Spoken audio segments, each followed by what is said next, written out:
There are times where the glass ceiling has been upon my head, been overlooked, not chosen, maybe positioned to support someone who knows less than I know. So being a Black woman in America has been probably one of the most powerful lessons around self-love, tenacity, fortitude, and I will, because I can and I must. Dr. Mauri is a mother, an educator, and a leader. I tend to do those things from a space of vulnerability, authenticity, and contribution. I have awesome kids. They are the life in my life. They have taught me to stretch myself as a mother.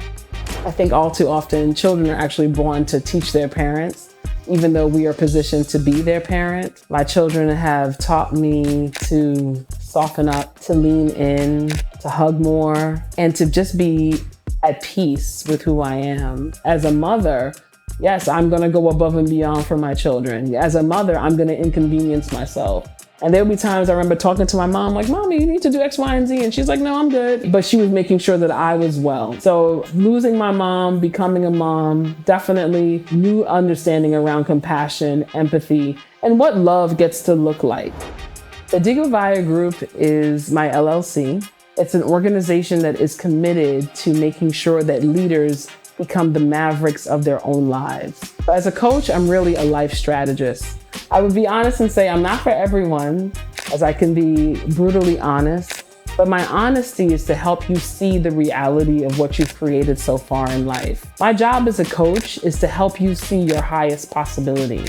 As a global educator, I have found myself working in Ghana, in Kenya, Peru. And what I love about being a global educator is that it really truly has exposed me to different cultures, different people. But the bottom line is everyone has the need to make sure that education is actually going to be a space where it transforms lives. And I am grateful to have seen different parts of the world. I've done work in China. It's been amazing to see that the commonality is when educators come together, that they want the best. They want to see the transformation. They want to see the growth and the progress within a community.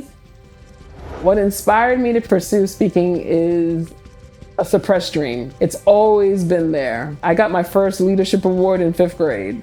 I've always been really good at school, how school occurs, and educating. And what I learned within that space was I had come to a place where education and we fulfilled all we could fulfill. And then there's this suppressed dream of speaking and inspiring. Well, what's really on your heart? What's really on your mind? And how do you express that? How do you get out there and let people know what you're about? The idea that the risk is to step outside of the arena that you haven't been in, but your heart's desire wants it. And being a speaker gives me an opportunity to really connect with people. It gives me an opportunity to really inspire and let people know what's possible. Let them know that everything from parenting, education, leadership, those moments where the glass ceiling may have hit your head, you still get to thrive, you still get to rise. Create velocity.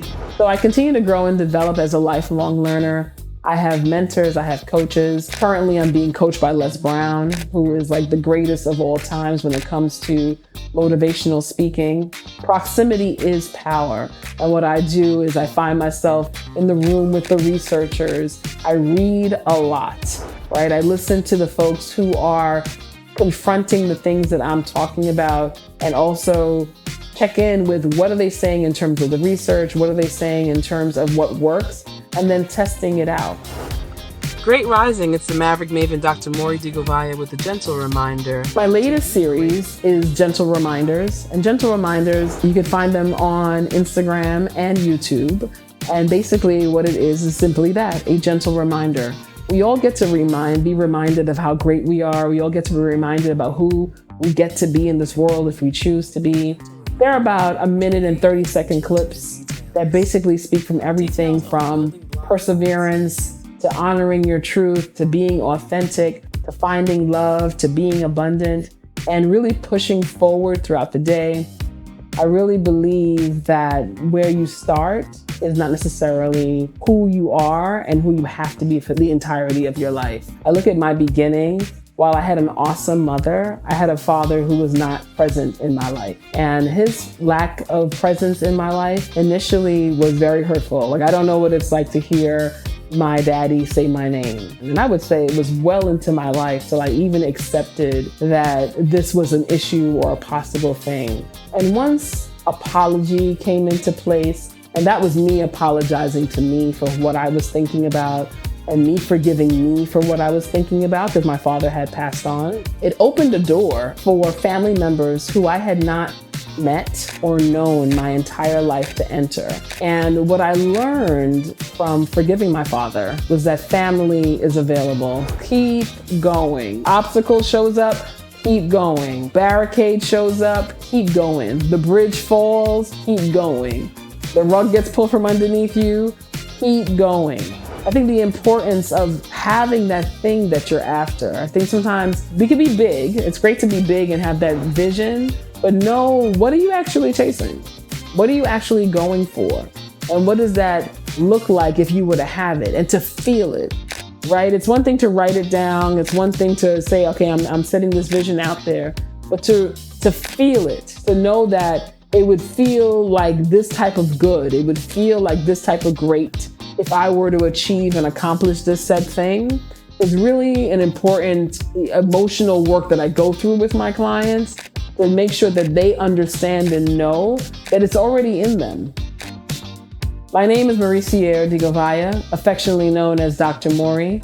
I'm a mother, an educator, and a leader.